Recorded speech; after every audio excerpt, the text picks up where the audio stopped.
दार्जिलिंग जाने वाली NH 110 highway को लेकर अब सवाल सिर्फ सड़क की नहीं बल्कि मानसून में सुरक्षा की भी है। सिलीगुड़ी से दार्जिलिंग तक जाने वाले इस रास्ते पर जब सूरज डूबता है तो अंधेरा और खतरा दोनों बढ़ जाते हैं। ऊपर से बारिश में फिसलन भरी सड़कें, गड्ढे और लाइट्स न होना इस रास्ते को और भी जानलेवा बना देता है। न स्ट्रीट लाइट्स हैं, न ही सही रोड कंडीशन, और यही डरावनी हकीकत खुद देखा एडवोकेट अरसलान खालिद ने, जो कि nationalist Congress party Sharad Pawar youth के वेस्ट बंगाल प्रेसिडेंट हैं। उन्होंने ग्राउंड लेवल पर हालात को जायजा लिया, उसको समझा और फिर यूनियन मिनिस्टर नितिन गडकरी को पत्र लिखकर NH 110 पर तुरंत ही हस्तक्षेप करने की मांग की है। अब सवाल है कि क्या इस सड़क पर हर दिन सफर करने वाले लोग यूं ही अंधेरे, गड्ढों और बारिश की मार झेलते रहेंगे? उन्होंने बताया है कि कैसे इस इलाके में लगातार एक्सीडेंट्स हो रहे हैं, महिलाएं और बुजुर्ग खुद को असुरक्षित महसूस कर रहे हैं और टूरिस्ट को भारी परेशानियों का सामना करना पड़ रहा है। हमारे साथ फोन लाइन पर मौजूद हैं एडवोकेट अरसलान खालिद जी। सीधे जानेंगे उनसे इस बात की चिंता की पूरी तस्वीर। बहुत बहुत स्वागत है अरसलान जी, आपने खुद NH 110 पर सफर किया। क्या आप हमारे दर्शकों को विस्तार से बता सकते हैं कि इस रूट पर सबसे गंभीर समस्या क्या क्या देखने को मिली? ग्राउंड पर आपको सबसे ज्यादा चौंकाने वाली कौन सी चीज लगी? पहले तो आप लोग का बहुत बहुत धन्यवाद कि आप लोगों ने मुझे अपने चैनल पे इनवाइट किया। और मैं नॉर्थ बंगाल के दौरे पे आया तो मैंने देखा कि यहाँ के जो मेन कनेक्टिंग रोड है NH 110 जो सिलीगुड़ी को दार्जिलिंग से कनेक्ट करते हैं जी, उस रोड की जो कंडीशन है वो इतनी खराब है कि मैं आपको वर्ड्स में इसको बयान भी नहीं कर सकता हूँ। एक तो नैरो रोड्स हैं, टू वे हैं, उसके बाद कोई स्ट्रीट लाइट्स नहीं है। रात में अगर आप उस रोड पे निकल जा रहे हो तो आप ये समझ के निकलो कि सामने आपकी मौत है, कभी भी आ सकती है। बिल्कुल जी। तो इस तरीके की चीज, क्योंकि जो दार्जिलिंग है, सिलीगुड़ी, ये एक बंगाल का यूनिक प्लेस है, आइकॉन प्लेस है, टूरिस्ट प्लेस है। तो गवर्नमेंट को कम से कम ये जो रोड्स हैं उस रोड्स पे स्ट्रीट लाइट्स एंड रोड्स की जो कंडीशंस है उसको ठीक करनी चाहिए, क्योंकि यहाँ से डेली लाखों पैसेंजर्स अप डाउन करते हैं। तो उनकी सेफ्टी, टूरिस्ट प्लेस है तो पैसेंजर्स की, टूरिस्ट के सेफ्टी के लिए ये गवर्नमेंट को और जो हमारे मिनिस्टर हैं ये हाईवे के नितिन गडकरी जी को ये सुनिश्चित करना चाहिए कि जो टूरिस्ट यहाँ से अप डाउन करते हैं वो बहुत जगह से आते हैं, आउट ऑफ कोलकाता से भी आते हैं, अदर स्टेट से भी आते हैं।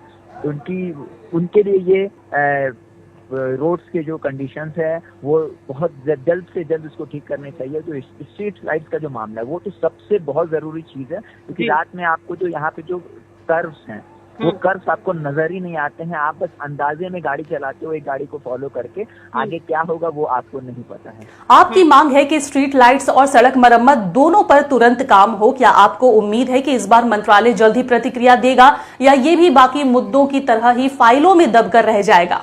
देखिए, मैंने नितिन गडकरी जी से ये मांग की है, मैंने उन्हें लेटर भी भेजा है, और मैं नेक्स्ट मंथ जब दिल्ली जाऊंगा तो मैं उनसे मिल के ये डिमांड करूंगा कि यहाँ पे जो रोड्स की जो कंडीशन है मरम्मत जल्द से जल्द करवाई जाए और स्ट्रीट लाइट्स की जो यहाँ पे परेशानी है उसको जल्द से जल्द ठीक किया जाए। हम अपनी पूरी कोशिश करेंगे। मैं हमारे नेशनल प्रेसिडेंट जी को भी ये बात आज कन्वे करूंगा कि वो भी अपने लेवल पे जितनी कोशिश हम कर सकते हैं इस मुद्दे को सॉल्व करने की, वो हम अपनी पूरी कोशिश करेंगे। आपने अपने पत्र में खास तौर पर लिखा है कि रात होते ही ये पूरा इलाका पिच डार्क हो जाता है। क्या ऐसी स्थिति में यात्रा करना खतरे से खाली नहीं? कोई ऐसा वाकया जो आपको बेहद ही परेशान कर गया हो? मैं 3 दिन से मैं दार्जिलिंग के दौरे पे हूँ। मैं सिलीगुड़ी में भी था, मैं अपने पार्टी वर्कर्स से, लीडर से और यहाँ के यूथ से मिलने आया हूँ। तो मैंने 3 दिन में ये चीज देखा है कि रात में जब भी मैं ट्रैवल कर रहा हूँ रोड पे, तो ऐसे एक तो रोड्स बहुत नैरो, स्ट्रीट लाइट्स नहीं, बीच में कंस्ट्रक्शन है। मतलब अगर ड्राइवर की 1% अगर चूक हुई तो वो जितने भी लोग कार में बैठे हैं, क्योंकि यहाँ पे फैमिली वाले लोग आते हैं, फ्रेंड्स ग्रुप्स आते हैं, जितने भी लोग कार में बैठे हैं उनके बचने की संभावना आप समझिए 0.1% है। तो ये जो चीजें मुझे देख के बहुत खराब लगी। मैं कल रात में जब सफर कर रहा था तो ऐसा वो डरावना मंजर था कि मतलब गाड़ी चल रही है, सामने का आपको रास्ता नहीं दिख रहा है। तो फिर आज ही मैंने नितिन जी को पत्र लिखा है और मैं कोशिश करता हूँ कि मुझसे जितना हो सकेगा यहाँ के लोगों के लिए, टूरिस्ट के लिए, मैं अपनी पूरी मेहनत से, पूरी शिद्दत से मैं इस प्रॉब्लम को सॉल्व करने की कोशिश करूंगा। आपने अपने पत्र में खास तौर पर महिलाओं, बुजुर्गों और बच्चों की सुरक्षा की बात कही है। क्या आपको रास्ते में ऐसे हालात देखने को मिले जहां इन वर्गों को सीधा खतरा महसूस हुआ हो? कई बार सरकार की ओर से कहा जाता है कि फंड्स नहीं है, प्रायोरिटी अलग है। क्या आप मानते हैं कि ये मुद्दा अर्जेंट है? देखिए, महिलाएं, बच्चे जो स्कूल के जो बच्चे यहाँ ट्रैवल करते हैं, कि दिन में भी आप ये देखो कि दिन में चलो लाइट रहती है, रोशनी रहती है, लेकिन रोड्स के हालात तो दिन में भी सेम है। बच्चे ट्रैवल करते हैं, स्कूल जाते हैं, तो कभी भी कुछ भी दुर्घटना घट सकती है। बिल्कुल, तो वो चीजें हमें देखनी है, वो सरकार को वो चीजें देखनी है कि कैसे हम यहाँ के जो लोकल्स हैं, यहाँ के जो लोकल रेसिडेंट्स हैं, उनकी जो लाइवलीहुड है उसको कैसे सेव किया जाए, क्योंकि ये बहुत ही अहम मुद्दा है। ये हमेशा इस चीज को लोग इग्नोर करते हैं। लोग बस दार्जिलिंग घूमने आते हैं, मिनिस्टर्स आते हैं, घूमते हैं, फिरते हैं, चले जाते हैं, लेकिन ये जो मुद्दा है, इस मुद्दे पे हमें और सरकार को काम करना बहुत जरूरी है, क्योंकि इससे दुर्घटना कभी भी हो सकती है। मैंने पहले भी कहा, मैं अभी भी कह रहा हूँ।